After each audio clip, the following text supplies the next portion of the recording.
ہمارے روزوں کو قبول فرمائے اور ہماری عبادتوں کو قبول فرمائے۔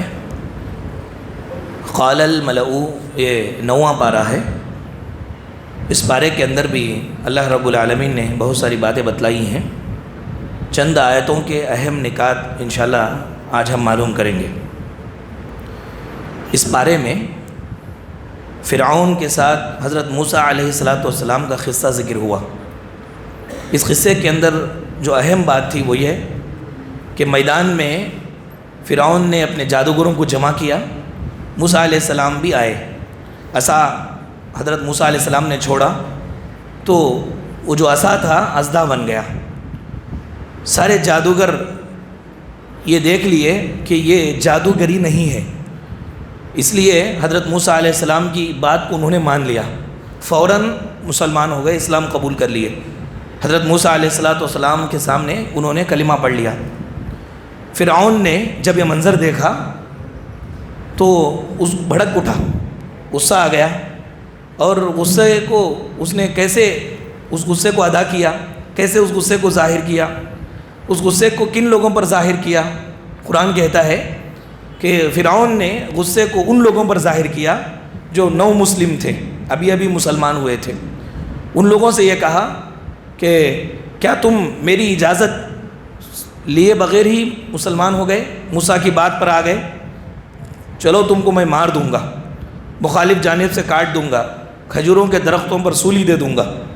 یہ سب باتیں فرعون نے کس سے کہا؟ نو مسلموں سے کہا جو ابھی اسلام قبول کیے تھے، اور ان پر اس نے بغاوت کا الزام لگایا۔ میرے حکومت میں تم مجھ سے بغاوت کر دیے ہو، تم باغی لوگ ہو، تم کو جان سے مار ڈالنا چاہیے۔ یہ واقعہ ہمیں بتاتا ہے کہ باطل طاقتیں، جو باطل طاقتیں ہوتی ہیں، یہ باطل طاقتیں ناجائز طریقے سے ظلم کس پر کرتی ہیں؟ ان پر کرتی ہیں جو ابھی مسلمان ہوئے ہیں، ابھی کچے عقیدے والے، کچے مسلمان، ایسے لوگوں پر ہی باطل طاقتیں کام کرتی ہیں۔ جو آدمی ایمان میں، عمل میں پختہ ہو جائے، مضبوط ہو جائے، ایسے لوگوں پر باطل طاقتیں کام نہیں کر سکتی۔ دیکھو فرعون وقت کا بڑا ظالم حکمراں تھا، چاہتا تو موسیٰ علیہ السلام کی قوم کے پرانے مسلمانوں پر ظلم کر سکتا تھا، لیکن اس نے ان پر ظلم کیا جو ابھی نو مسلمان تھے۔ تو یہ تاریخ ہمیں بتاتی ہے کہ جن کو صحیح بات سمجھ میں آ جائے، ابھی سمجھ میں آئی، عمل کرنے لگا ہے، تو باطل طاقتوں کا پورا زور ان کے اوپر ہی ہوتا ہے۔ جو پہلے سے جن پر عمل کرتے ہوئے آتے ہیں ان پر ان کا زور نہیں چلتا۔ ایک مومن کو جس کو صحیح بات سمجھ میں آ گئی ہو اور اس نے کتاب و سنت کی راہ اپنا لی ہو، تو ایسے موقع پر گھر کی طرف سے، باہر کی طرف سے مصیبتیں، پریشانیاں آتی ہیں، ایسے موقع پر ثابت قدم رہے، مضبوط رہے۔ اس سے حضرت موسیٰ علیہ السلام کے واقعے سے ملنے والا ایک درس ہے ہمیں۔ اس کے بعد اللہ رب العالمین نے اس بارے میں بات بتلائی، موسیٰ علیہ السلام کو اللہ رب العالمین نے تورات دینے کے لیے کوہ طور پر بلایا۔ موسیٰ علیہ السلام کوہ طور پر گئے تو قوم کے اندر موسیٰ نہیں تھے، تو سامری نامی ایک آدمی نے قوم کو بچڑے کی عبادت میں لگوا دیا۔ چونکہ موسیٰ علیہ السلام نہیں تھے، وہ پہاڑ کے پاس گئے تھے، کوہ طور پر گئے ہوئے تھے تورات کو لینے کے لیے، تو سامری نے دیکھا کہ یہاں پر اب موسیٰ نہیں ہے، اس لیے لوگوں میں آ کر کے بھٹکایا، بہکایا اور کہنے لگا کہ یہ جو بچڑا ہے یہ تمہارا معبود ہے، اس کو تم جو بھی پوچھو یہ تمہیں عطا کرے گا۔ تو بنی اسرائیل چونکہ بڑی رذیل قوم تھی، بچڑے کو معبود انہوں نے بنا لیا، گائے کے بچے کو انہوں نے اللہ بنا لیا۔ یہ واقعہ، یہ قرآن کی آیتیں ہمیں کیا درس دیتی ہے؟ یہ قرآن کی آیتیں ہمیں درس دیتی ہے کہ جہاں علم والے نہ ہوں وہیں پر فسادی لوگ آرام سے وہاں کے لوگوں کو اپنا نوالا بناتے ہیں۔ جہاں علم والے نہ ہوں، جہاں علماء نہ ہوں، وہاں کے لوگوں کو، وہاں کے عوام کو لوگ آرام سے فتنے میں مبتلا کر دیتے ہیں۔ آپ کو معلوم ہونا چاہیے یہ افراد اسلام ہیں، مسلمان لوگ ہیں، اور ایک دریا ہے فتنوں کا، مسلمانوں اور فتنے کا دریا، یہ دونوں کے بیچ میں جو بند ہے، جو گٹ ہے، یہ گٹ علماء ہے، دین والے ہیں، دین کو جاننے والے ہیں۔ علماء کو اگر معمولی سمجھے اور یہ سمجھے کہ یہ بیٹھے رہتے ہیں، کچھ نہیں کرتے ہیں، ان کو اگر راستے سے ہٹا دیا جائے تو فتنوں کا طوفان آئے گا۔ یہ فتنے اور یہ عوام کے درمیان میں یہ گٹ علماء ہے۔ آپ کو معلوم ہے راستے کا جو پتھر ہوتا ہے بڑے کام کا ہوتا ہے، وہ وہیں رہتا ہے لیکن بہت سارے لوگوں کو راستہ بتاتا ہے۔ آپ دیکھیں کہ کہیں جانا ہو، یہ راستے کے پتھر پہ کلومیٹر لکھ کر رہتا ہے اور گاؤں کا نام لکھ کر رہتا ہے، اسی کے حساب سے لوگ راستہ طے کرتے ہیں۔ تو یہ علماء راستے کے پتھر کے مانند ہے، یہ کرتے کچھ نہیں، ایسا جو سمجھتا ہے سب سے بڑا بیوقوف ہے۔ اللہ رب العالمین نے اس پارے کے اندر اس واقعے میں یہ بات بتلائی، موسیٰ علیہ السلام قوم سے باہر گئے، تب جا کر کے سامری نے گل کھلایا، سامری نے لوگوں کو گمراہ کیا۔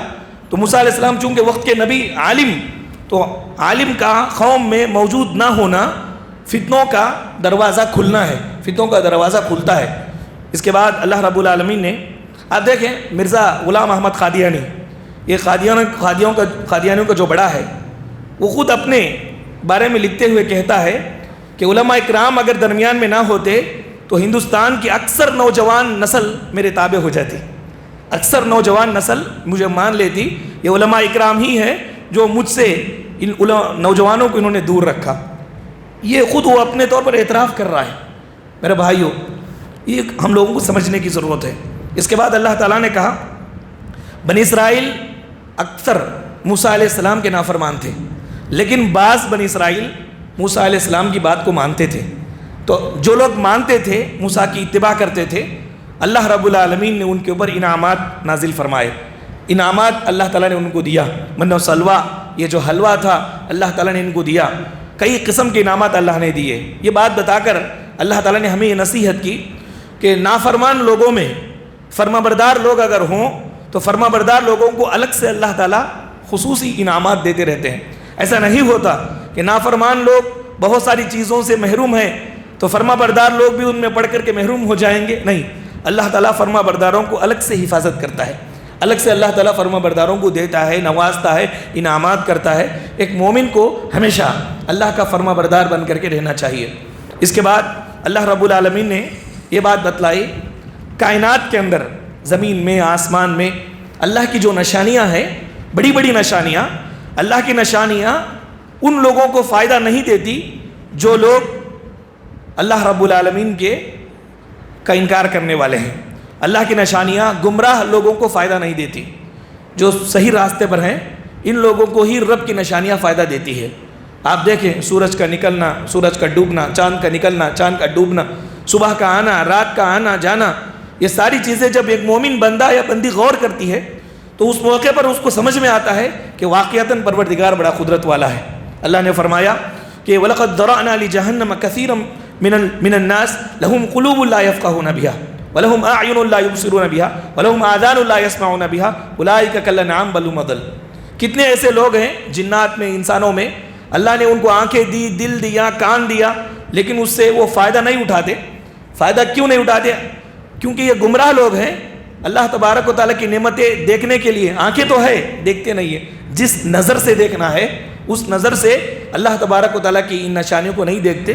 گمراہ لوگوں کو اللہ تبارک و تعالیٰ ان نشانیوں سے فائدہ نہیں پہنچاتا۔ اس کے بعد اس بارے میں ہمارے رسول صلی اللہ علیہ وسلم کے بارے میں یہ کہا گیا کہ رسول انسان ہے، آپ ایک انسان ہیں، اور کہا گیا کہ اپنے لیے رسول کسی نفع اور نقصان کے مالک نہیں ہے، اور آپ کے پاس غیب کا علم بھی نہیں ہے۔ اللہ نے کہا قل لا املک لنفسی نفعا ولا ضرا الا ما شاء اللہ ولو كنت اعلم الغیب لاستکثرت من الخیر وما مسنی السوء۔ اے نبی بولیے کہ مجھے نہ نفع کا میں مالک ہوں، نہ نقصان کا مالک ہوں۔ اگر مجھے غیب کا علم معلوم ہوتا تو بہت سارا خیر میں لے لیتا، کب کیا ہوگا مجھے معلوم نہیں۔ ہمارے رسول کے بارے میں خود رسول یہ کہتے ہیں، اللہ تبارک و تعالیٰ یہ بلواتا ہے کہ رسول کسی نفع و نقصان کے مالک نہیں ہے۔ تو جو یہ کہتے ہیں کہ رسول آگے کا پیچھے کا سب جانتے ہیں، ہمیں عطا کرتے ہیں، وہ داتا ہیں، وہ گنج بخش ہیں، وہ غریب نواز ہیں، یہ سب شرکیہ عقائد ہے، شرکیہ عقائد ہے۔ رسول ہماری طرح ایک انسان ہے۔ ان میں اور ہم میں فرق کیا ہے؟ ان میں اور ہم میں فرق یہ ہے کہ ان کے پاس اللہ رب العالمین کی طرف سے وحی آتی تھی، ہمارے پاس وحی نہیں آتی، بس یہی فرق ہے، ورنہ ہماری طرح وہ ایک انسان ہے۔ اس کے بعد اللہ تعالیٰ نے کہا رحمان کے دوست کون کون ہیں؟ رحمان کے دوست وہ ہیں کہ جب کبھی شیطانی وسوسے ان کے ذہن میں آ کر برائی کی طرف جب جاتے ہیں تو فوراً اللہ کا ذکر ان کے ذہن میں آ جاتا ہے، اللہ تعالیٰ کی طرف پلٹ جاتے ہیں، قرآن پاک کو غور سے سنتے ہیں، یہ رحمان کے بندوں کی پہچان ہے۔ اور کہا کہ اللہ کے سامنے گڑ گڑا کر کے خفیہ طور پر دعائیں کرتے رہتے ہیں۔ پھر کہا وَيُسَبِّحُونَهُ وَلَهُ يَسْجُدُونَ، اللہ کی تسبیح بیان کرتے رہتے ہیں، اللہ تعالیٰ کے لیے سجدہ کرتے رہتے ہیں، یعنی نمازوں کے پابند، نوافل کی کثرت، اللہ تعالیٰ کی تسبیح بیان کرتے ہیں۔ یہ رحمان کے بندے ہیں۔ ہمیں کا ہر ایک آدمی یہ غور کرے کہ رحمان کے بندوں میں ہم شامل ہیں یا نہیں۔ اس کے بعد اللہ تعالیٰ نے کہا جہاد کے بارے میں۔ یہ جو جہاد ہوتا ہے ہوا اللہ کے رسول صلی اللہ علیہ وسلم کے زمانے میں اسلام کے اندر جنگیں ہوئی۔ یہ جنگیں خواہش سے نہیں ہوئی کہ صحابہ کرام کو، خود رسول اللہ کو بڑی خواہش تھی کہ لوگوں کو مارے۔ جنگیں خواہش سے نہیں ہوئی، جنگیں کسی پر ظلم کرنے کی وجہ سے نہیں، بلکہ جنگیں جو ہوئی یہ 3 ریزن سے ہوئی۔ پہلا ریزن تو یہ کہ امن قائم ہو، دنیا کے اندر امن قائم کرنے کے لیے جنگیں ہوئی، ظالم کا ہاتھ پکڑنے کے لیے جنگیں ہوئی، اللہ کے کلمے کو اونچا کرنے کے لیے جنگیں ہوئی۔ اللہ کا کلمہ اونچا ہو اس لیے اللہ کے رسول صلی اللہ علیہ وسلم نے جنگیں کی۔ اور ظالم مار رہا ہے، مار کھاتے جائیں اور مارے گا۔ جب اس کا ہاتھ ہم پکڑیں گے تب جا کر کے وہ مارنے سے رکے گا۔ تو ظالم کا ہاتھ پکڑنے کے لیے صحابہ کرام نے جو بھی جنگیں کی، جنگوں کی 2 قسمیں ہیں، ایک جنگ مقابلانہ اور ایک جنگ دفاعی۔ جتنی جنگیں ہوئی دین اسلام کے اندر یہ سب دفاعی جنگیں تھی۔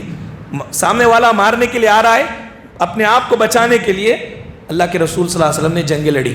تو یہ جنگ کا اصل مقصد اللہ تعالیٰ نے اس بارے میں بتلایا۔ اس کے بعد کہا مومن کے 5 صفات ہیں، 5 عادتیں مومن کے اندر ہوتی ہیں۔ یہ 5 عادتیں ہم میں ہوں تو ہم پکے مومن ہیں، یہ اللہ نے خود کہا۔ پہلی نشانی، اللہ کا ذکر سنتے ہی دل ڈر جاتے ہیں۔ اللہ تعالیٰ کا نام آتے ہی وجلت قلوبہم، ان کے دلوں کے اندر کپکپی طاری ہو جاتی ہے۔ رب کی آیتوں سے ایمان تازہ ہوتا ہے، اللہ پر بھروسہ کرتے ہیں، نماز کی پابندی کرتے ہیں، اللہ نے جو کچھ ان کو دیا ان میں سے یہ خرچ کرتے ہیں۔ اللہ نے آخر میں کہا اولئک هم المؤمنون حقا، یہ سچے پکے مومن ہیں۔ یہ 5 صفات اگر ہمارے اندر ہیں تو سمجھ لینا چاہیے کہ اللہ تبارک و تعالیٰ نے پکا ایمان ہمیں نصیب فرمایا ہے۔ اس کے بعد یہ کہا کہ جنگ اگر ہو، میدان جنگ سے بھاگ جانا بری بات ہے، میدان جنگ سے بھاگ جانا بری بات ہے، بلکہ جنگ کے موقع پر مصیبتوں کو، پریشانیوں کو برداشت کرتے ہوئے مکمل جنگ ختم ہونے تک رکنا، یہ اعزاز ہے، قدر والی بات ہے۔ اللہ کے نزدیک وہ آدمی بلندی پاتا ہے جو آدمی پوری کاروائی میں، مکمل کاروائی میں ساتھ رہتا ہے۔ ہاں، نبی کریم صلی اللہ علیہ وسلم کے پاس بھی، اللہ تعالیٰ کے نزدیک بھی اسی آدمی کی قدر ہے جو آدمی ہمت نہ ہارے، کام کو پائے تکمیل تک پہنچائے۔ کتنے ایسے بے حوصلہ لوگ ہیں، نیکی کا کام شروع کرتے ہیں، تھوڑا مصیبت کیسے آئی فوراً اس کو ڈراپ کر دیتے ہیں۔ یہ پسند نہیں ہے اللہ تعالیٰ کو۔ پسند کیا ہے؟ پائے تکمیل تک اس کو پہنچائے، مکمل ہونے تک کتنی بھی تکلیفیں آئے، تکلیفوں کو برداشت کرتے رہیں، اللہ کا سہارا لیں، مدد مانگے، صبر کرے، لیکن راستہ نہ چھوڑے، مکمل اینڈنگ تک اس کو جائے۔ یہ بڑی قدر والے لوگ ہیں، اللہ تبارک و تعالیٰ نے ان کی تعریف فرمائی ہے۔ اس کے بعد کہا مکے کے کافر لوگ ہمارے نبی پر حسد کرتے تھے، جلتے تھے، تو جلن میں آ کر کے انہوں نے ہمارے نبی کو طرح طرح سے پریشان کیا، یہاں تک کہ رسول کو قتل کرنے کی سازش بھی کر لی ہے۔ معلوم ہوا کہ حاسد جب حسد میں مبتلا ہو جاتا ہے، کوئی آدمی، کوئی عورت کسی عورت پر، کوئی مرد کسی مرد پر جب جلنے لگتا ہے تو جس پر یہ جلتا ہے اس کو ہر طرح کی تکلیف پہنچانے کی کوشش کرتا ہے، یہاں تک کہ مار ڈالنے کی بھی کوشش کرتا ہے۔ اللہ کے رسول صلی اللہ علیہ وسلم کو کافروں نے، مشرکوں نے، یہودیوں نے مار ڈالنے کی بھی سازش کی۔ یہ تو اللہ تعالیٰ کا کرم تھا کہ اللہ تعالیٰ نے پیارے رسول صلی اللہ علیہ وسلم کو ہر مرتبہ ان کی سازشوں سے بچا لیا۔ اس کے بعد اللہ تعالیٰ نے کہا مشرکین میں سے بعض ایسے ہیں اور اب بھی ہیں جو لوگوں کو صحیح اسلام سے روکنے کے لیے اپنا مال خرچ کرتے ہیں، اپنا مال خرچ کر کے ناچنے والوں کو نچاتے ہیں یا کچھ ان کو دے دیتے ہیں اور کہتے ہیں کہ محمد کی بات نہ سنو۔ اللہ رب العالمین نے فرمایا کہ ان کے لیے عذاب کی دھمکی ہے۔ آپ دیکھیں 2 نقصانات ہیں ان کے لیے، ایک تو یہ اللہ کے راستے سے روکنے کے لیے مال خرچ کر رہے ہیں، ان کا مال ضائع ہو رہا ہے۔ مال کے خرچ کرنے کی وجہ سے لوگ اسلام لانے سے رکتے ہیں کیا؟ یہ تو توفیق کی بات ہے، جس کو توفیق ملتی ہے بہت سارا مال اس کے اوپر اگر خرچ کرنے کے باوجود بھی وہ مسلمان ہو جاتا ہے۔ تو فلم نمبر 2 کو دیکھیں کہ کتنا مکے کے کافروں نے کتنا روکنے کی کوشش کی، کتنا اوبھگت کی، اللہ کے رسول صلی اللہ علیہ وسلم کی زبان سے جب انہوں نے قرآن سنا اللہ کے رسول کے گرویدہ ہو گئے. یہ تو یہ مال ضائع ہوا, دوسرا آخرت برباد ہوئی. ایک تو دنیا میں مال ضائع ہوا, آخرت برباد ہوئی. اسلام کی فطرت میں قدرت نے لچک دی ہے, اتنا ہی یہ ابھرے گا جتنا کہ دبائیں گے. اسلام کو آپ جتنا دبانا چاہے, حق کو جتنا دبانا چاہے, اللہ تعالیٰ نے حق کے اندر اچھلنے کی طاقت عطا فرمائی ہے, اتنا یہ اونچا ہوگا. جتنا دبانے کی کوشش کریں گے اتنا یہ اونچا ہوگا. بہت سارے لوگوں نے اسلام کو روکنے کی کوششیں کی, زمانے رسالت میں بھی, بعد میں بھی, اب بھی کوششیں کر رہے ہیں. لیکن اللہ کا وعدہ ہے یریدون لیطفئوا نور اللہ بافواہہم واللہ متم نورہ ولو کرہ الکافرون. اللہ تبارک و تعالیٰ اپنے نور کو پورا کرنے والا ہے. کافر ناپسند کریں, مشرک ناپسند کریں, اللہ تبارک و تعالیٰ اپنے نور کو پورا کرنے والا ہے. دنیا کے اندر اللہ تعالیٰ اسلام کو پھیلانے والا ہے.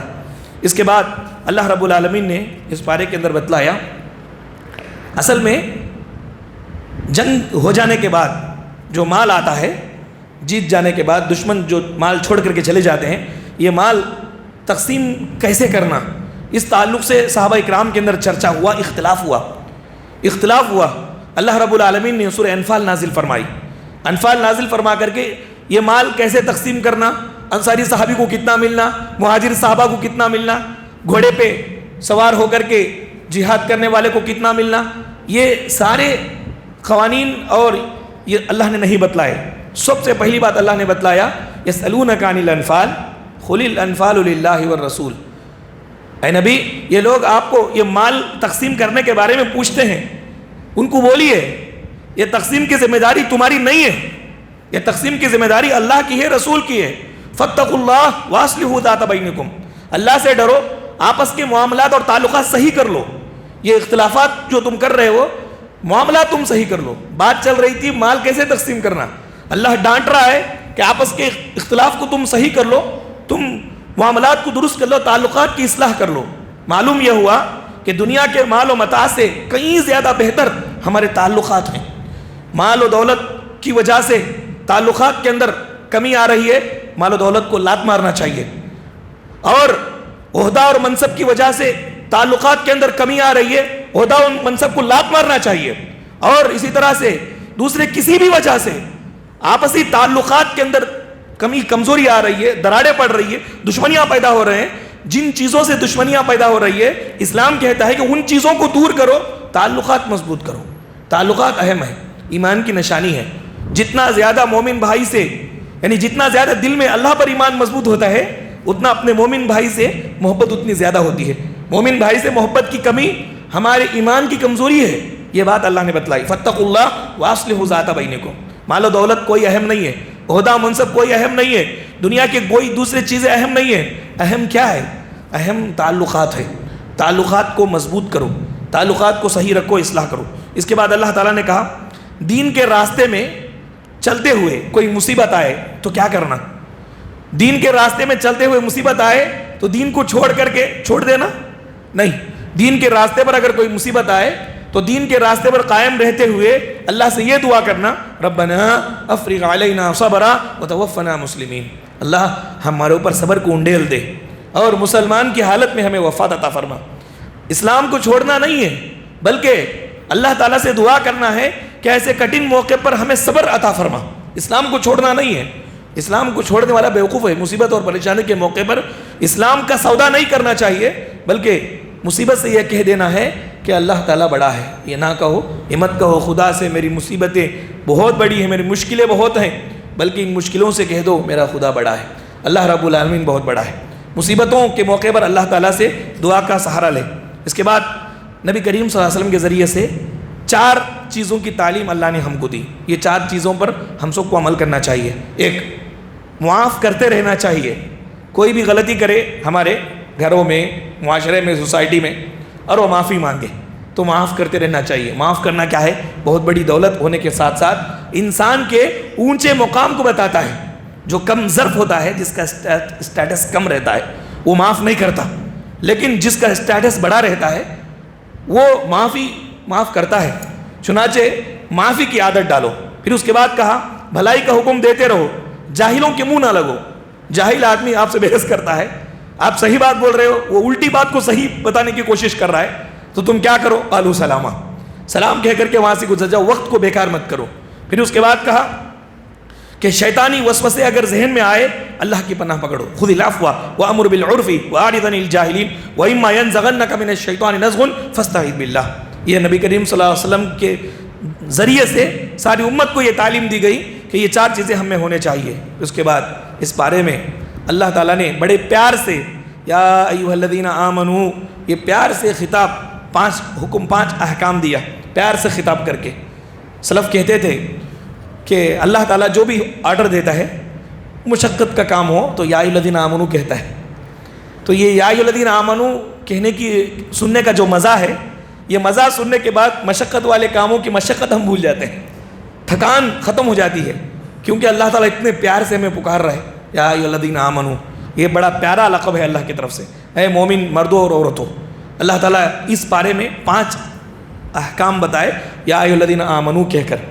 پہلا حکم یہ کہا کہ میدان جنگ میں کفار کے مقابلے میں پیٹ نہ پھیرو، یا ایھا الذین آمنو اذا لقیتم الذین کفروا زحفا فلا تولوهم الادبار۔ پھر کہا اے ایمان والو اللہ اس کے رسول کی اطاعت کرو، یا ایھا الذین آمنو اطیعوا اللہ ورسولہ ولا تولوا عنہ وانتم تسمعون۔ پھر کہا اے ایمان والو اللہ اس کے رسول کسی کام کے لیے تم کو بلائیں تو تم مان لو، یا ایھا الذین آمنوا استجیبوا للہ والرسول اذا دعاکم لما یحییکم۔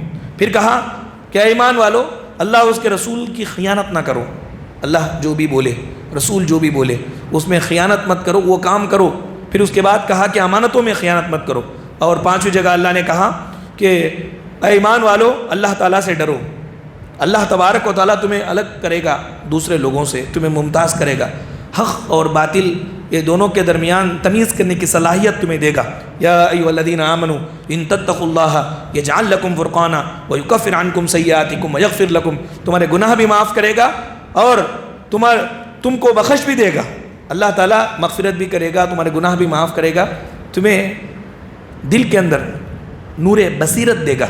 اگر تم اللہ اور اس کے رسول صلی اللہ علیہ وسلم کی اطاعت کرو گے اور اللہ کا تقوی اختیار کرو گے تو نور بصیرت دے گا۔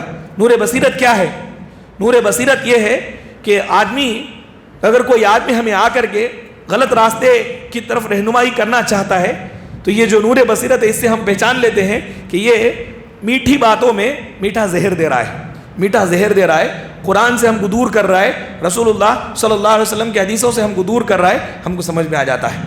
یہ اللہ تعالیٰ تقوی کی بنیاد پر انسان کو دیتا ہے، جس کے دل میں تقوی ہو اللہ حق اور باطل کے درمیان تمیز کرنے کی صلاحیت انسان کو دیتا ہے۔ اللہ تبارک و تعالیٰ سے دعا ہے کہ اللہ رب العالمین ہم تمام لوگوں کو قرآن مجید کو پڑھ کر اور اس کے احکامات کو سمجھ کر اپنی زندگی میں لاگو کرنے کے اللہ ہمیں توفیق عطا فرمائے۔ اللہ تعالیٰ ہمارے روزوں کو قبول فرمائے اور ہمارے قیام اللیل کو قبول فرمائے، اور ماہ رمضان میں جو بھی عبادات ہم کرتے ہیں اللہ تعالیٰ ان سب عبادتوں کو قبول فرمائے اور ان کے بدلے میں دنیا اور آخرت کی بھلائیاں ہمیں نصیب فرمائے۔ آمین۔ وآخر دعوانا ان الحمد للہ رب العالمین۔ سبحانک اللہم و بحمدک اشہد ان لا الہ الا انت استغفرک و اتوب الیک۔